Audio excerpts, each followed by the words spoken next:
नमस्कार, स्वागत है आपका उत्तराखंड की खास खबरों में। मैं हूं प्रियंका चौधरी। पेश हैं अब तक के समाचार। डोईवाला में छठ पूजा के त्योहार पर कोरोना का असर देखने को मिल रहा है। लगातार बढ़ते कोरोना के प्रभाव को देखते हुए जहां तहसील प्रशासन ने सख्त कदम उठाते हुए पूर्वांचल के लोगों से अपील की है कि छठ का त्योहार घर में ही रहकर मनाएं या फिर भीड़ भाड़ वाले इलाके में जाने से परहेज करें, तो वहीं विधानसभा अध्यक्ष प्रेमचंद अग्रवाल ने भी पूर्वांचल और बिहार के लोगों से अपील की है कि कोरोना को देखते हुए भारत सरकार और राज्य सरकार की गाइडलाइन का पालन करें। उनका कहना है कि कोरोना महामारी का प्रभाव एक बार फिर से लगातार बढ़ने का खतरा उत्पन्न हो गया है। डोईवाला की एसडीएम लमी राज चौहान ने भी लोगों से नियमों का पालन करने की अपील की है।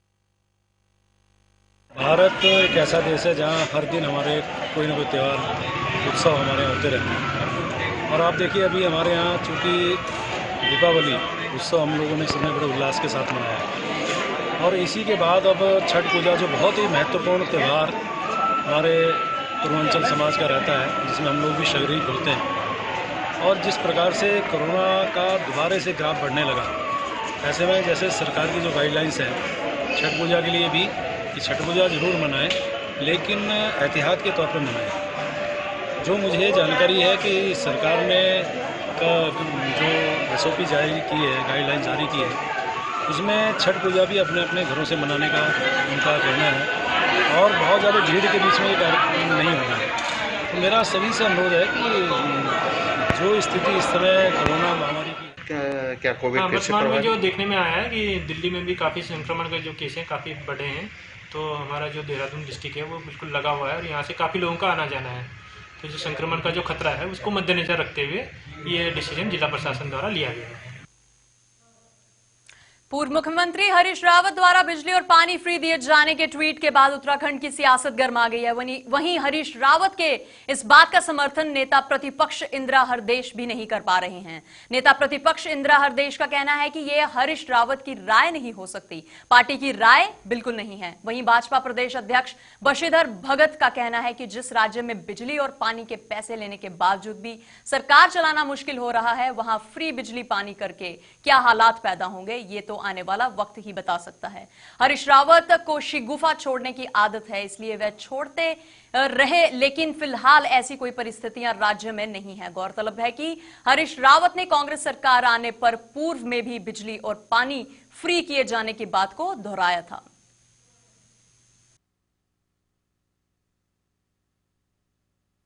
कहा ऐसा पार्टी के अंदर इस पर कोई चर्चा नहीं हुई है।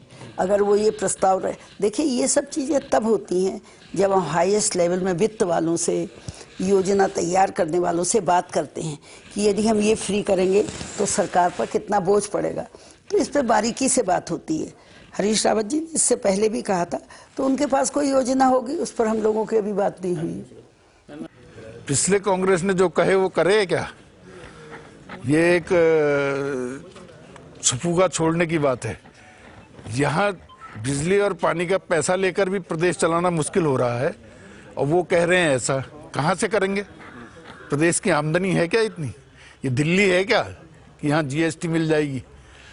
तो यहाँ तो बहुत मुश्किल से सरकार चलाने का काम है, आर्थिक संसाधन बहुत कम है, लेकिन उसके बाद भी वो कह रहे हैं, तो वो कहें, हमें क्या दिक्कत है? सर,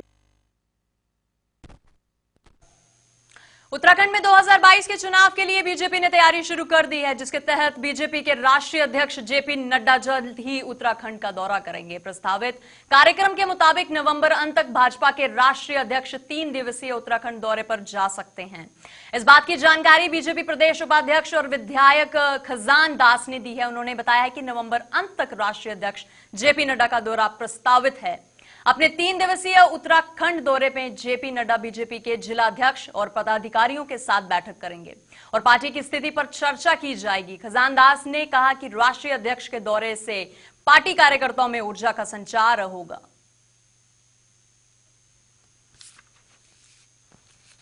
अब इस कार्यक्रम नवंबर लास्ट में उत्तराखंड आने का है और उत्तराखंड में आकर के भारतीय जनता पार्टी के जो हमारे प्रदेश के पदाधिकारी हैं उनसे बातचीत करेंगे। साथ ही जिला अध्यक्ष और पार्टी के वरिष्ठ नेतागणों से मिलेंगे भी, बातचीत भी करेंगे, फीडबैक भी लेंगे कि अभी तक हम कहां पर स्टैंड कर रहे हैं। इस तरह का कार्यक्रम और 3 दिन का राष्ट्रीय अध्यक्ष जी का प्रस्तावित है। मुझे लगता है कि वो आएंगे तो एक नया ऊर्जा का संचार कार्यकर्ताओं में होगा। सितारगंज पुलिस स्टेशन में सत्यापान की कार्रवाई करने के दौरान सितारगंज पुलिस ने 1.5 लाख के इनामी बदमाशों को गिरफ्तार कर लिया है। पकड़े गए बदमाशों से 3 तमंचे, 6 जिंदा कारतूस और एक बाइक भी बरामद की गई है। पकड़े गए बदमाशों की पहचान 23 वर्षीय पवन नेहरा पुत्र दयाराम निवासी स्थान बिलासपुर जनपद गुड़गांव, 24 वर्षीय आशीष उर्फ जेडी पुत्र जयदीप निवासी ग्राम उन्नई थाना झज्जर, 20 वर्षीय मोनू उर्फ सूखा पुत्र लखनी निवासी ग्राम निदाना थाना मेहम जिला रोहतक के रूप में की गई है।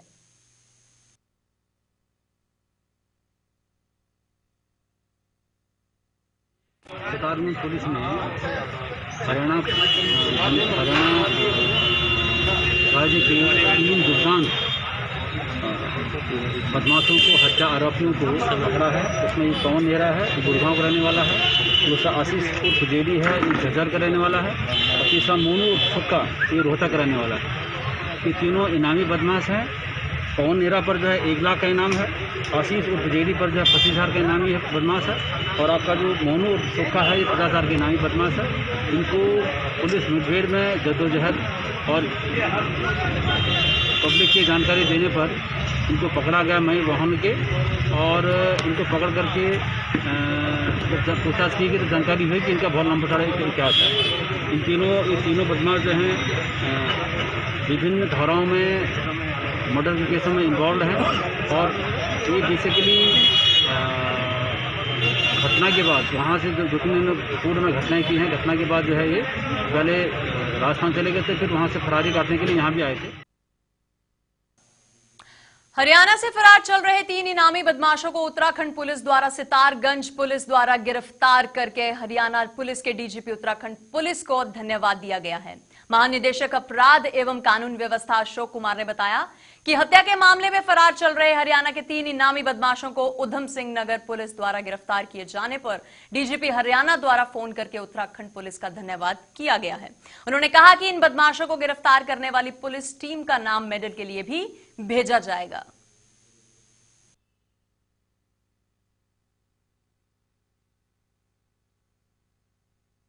एक नहीं 3 इनामी बदमाश पकड़े गए हैं हरियाणा के। जो एक पवन नेहरा 1 लाख का इनामी था, गुड़गांव क्षेत्र का रहने वाला है। उसने 9 मर्डर केसेस में वांटेड है। 2 उसके साथी पकड़े गए हैं, वो भी 50-50 हज़ार के इनामी हैं। और ये पूछताछ में ये पता चला इंटरोगेशन में कि ये लोग किसी यूपी के बदमाश के माध्यम से सितारगंज क्षेत्र में सेटल होना चाह रहे थे। ये अपराधियों की एक बेसिक मोडस ऑपरेंडी होती है कि जहां वो अपराध करते हैं उससे दूर की जगह जाके कहीं शरण लेते हैं, और जिस क्षेत्र में शरण लेते हैं रहते हैं वहाँ फिर अपराध नहीं करते, जिससे वहाँ की पुलिस की नज़रों से बचे रहें। किंतु हमारी पुलिस के अलर्टनेस से नाके पे पकड़े गए अब नॉर्मल बिहेवियर को देखते हुए। तो पुलिस टीम को हमने पूरी को इनाम दिया है। हरियाणा पुलिस के डीजीपी ने हमें स्पेशली फ़ोन करके धन्यवाद दिया है, और इस पूरी पुलिस टीम को हम उसके केस को मेडल के लिए भी रिकमेंड करेंगे।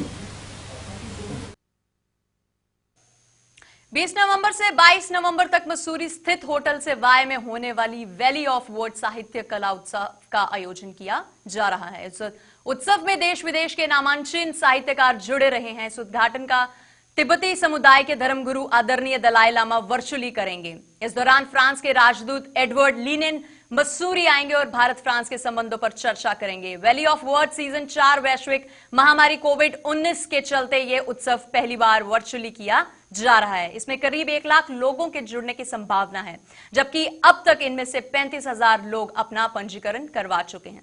इस उत्सव में करीब 1 दर्जन साहित्यकार जुड़ रहे हैं। आपको बता देते हैं कि इस कार्यक्रम में केंद्रीय मंत्री धर्मेंद्र प्रधान और रमेश पोखरियाल निश्चित रूप से आएंगे और राजनीतिक शामिल होंगे। इस दौरान मशहूर लेखक उपन्यासकार पद्मश्री उत्तराखंड का गौरव रस्किन बॉन्ड और गणेश शैली की पुस्तक द सॉगा ऑफ सेवाएं का भी विमोचन किया जाएगा।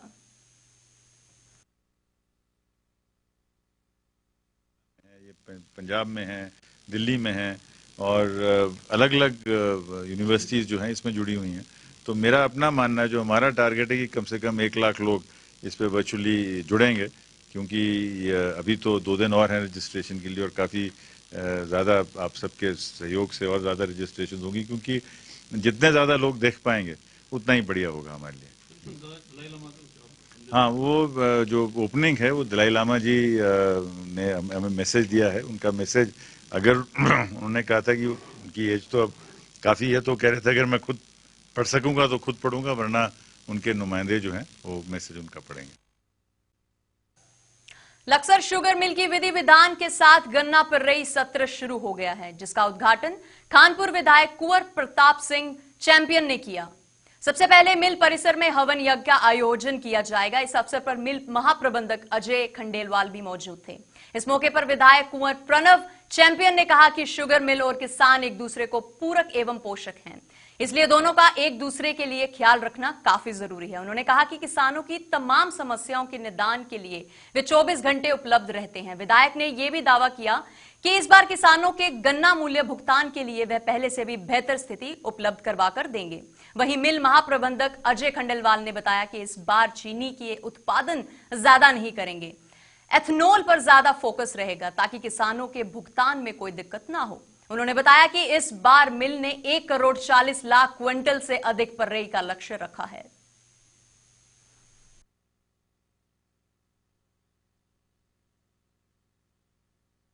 हमने 130 लाख क्विंटल का पिर्रई किया था, मतलब पिर्रई का टारगेट था, लेकिन 141 लाख किया था। तभी आपको उन्हें बाइट दे दी तो कहा था 130 लाख गन्ना कृषि करेंगे, 141 किया। किसानों को कोई परेशानी नहीं होने दी। इस साल भी हमारा टारगेट ये है कि हम 140 से 141 लाख गन्ना फिर पिर्रई करें। हमने अपनी कैपेसिटी थोड़ा ठीक की है, क्योंकि माननीय मोदी जी ने हमसे कहा है कि आप चीनी कम बनाइए और इथेनॉल पे ज़्यादा फोकस करिए। अब उत्तराखंड में परिसंपत्ति विवाद को लेकर एक बार फिर सियासत गर्मा गई है। यह मुद्दा उत्तराखंड के दौरे के दौरान सीएम योगी आदित्यनाथ